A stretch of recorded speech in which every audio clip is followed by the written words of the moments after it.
ಶಾಲಾ ಬಸ್ ಹರಿದು 6 ವರ್ಷದ ವಿದ್ಯಾರ್ಥಿನಿ ಸಾವನ್ನಪ್ಪಿದಂತಹ ಪ್ರಕರಣ ಸಂಬಂಧ ಮೃತ ವಿದ್ಯಾರ್ಥಿನಿಯ ಪೋಷಕರನ್ನ ಮಕ್ಕಳ ಆಯೋಗ ಭೇಟಿ ಮಾಡಿದೆ. ಪೋಷಕರಿಗೆ ಸಾಂತ್ವನ ಹೇಳೋ ಕೆಲಸವನ್ನ ಮಾಡಲಾಗಿದೆ. ಮಕ್ಕಳ ಆಯೋಗದ ಮುಂದೆ ಪೋಷಕರು ಕಣ್ಣೀರಿಟ್ಟಿದ್ದಾರೆ. ಬೀದರ್ ಜಿಲ್ಲೆ ಔರಾ ತಾಲೂಕಿನ ಎಕ್ಕಂಬ ಬಳಿ ನಡೆದಿದ್ದಂತಹ ಘಟನೆ ಇದು. ಖಾಸಗಿ ಶಾಲಾ ಬಸ್ ಹರಿದು ಕಾವೇರಿ ಎಂಬ 6 ವರ್ಷದ ವಿದ್ಯಾರ್ಥಿನಿ ಸಾವನ್ನಪ್ಪಿದ್ಲು.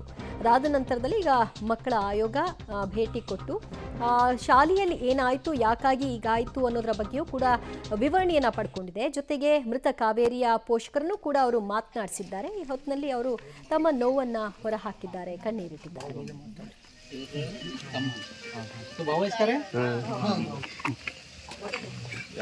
पापा का फोन नंबर मिलता उनको, जब बेटी का प्राण गया तो कोई नहीं. ಸಣ್ಣ ಹುಡುಗ ಮಾತಾಡ್ಕೊತಿರುತ್ತೆ ನಮಗೆ ಭಾಳ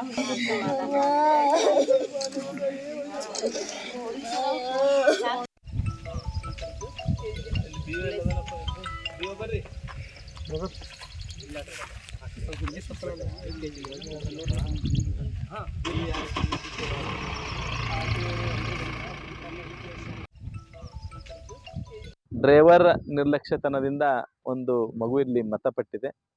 ಮಗು ಮೃತಪಟ್ಟ ಒಂದು ಹಿನ್ನೆಲೆಯಲ್ಲಿ ಇವತ್ತಿನ ದಿವಸ ಭೇಟಿ ಕೊಟ್ಟಂತ ಸಂದರ್ಭದಲ್ಲಿ ನಾನು ಗಮನಿಸಿದ್ದೇನೆಂದ್ರೆ, ಸುಪ್ರೀಂ ಕೋರ್ಟ್ ಗೈಡ್ಲೈನ್ಸ್ ಪ್ರಕಾರ ಮತ್ತು ಕರ್ನಾಟಕ ಮೋಟಾರ್ ವಾಹನಗಳು ಶಾಲಾ ಮಕ್ಕಳನ್ನು ಸಾಗಿಸುವ ವಾಹನಗಳ ನಿಯಮಗಳು, ಮಾದರಿ ನಿಯಮಗಳು 2012 ತಿದ್ದುಪಡಿ ಕಾಯ್ದೆ 2024 ಪ್ರಕಾರ ಮತ್ತು ಮಕ್ಕಳ ರಕ್ಷಣಾ ನೀತಿ 2016 ಪ್ರಕಾರ ಈ ಒಂದು ಶಾಲೆಯಲ್ಲಿ ಶಾಲಾ ವಾಹನಗಳಲ್ಲಿ ನಿಯಮಗಳು ಪಾಲಿಸುವಲ್ಲಿ ವಿಫಲರಾಗಿದ್ದಾರೆ.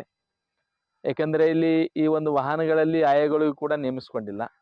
ಅವತ್ತಿನ ದಿವಸ ಒಂದು ವೇಳೆ ಆ ವಾಹನದಲ್ಲಿ ಇದ್ದರೆ ಅಲ್ಲಿ ಒಂದು ಕೆಲಸ.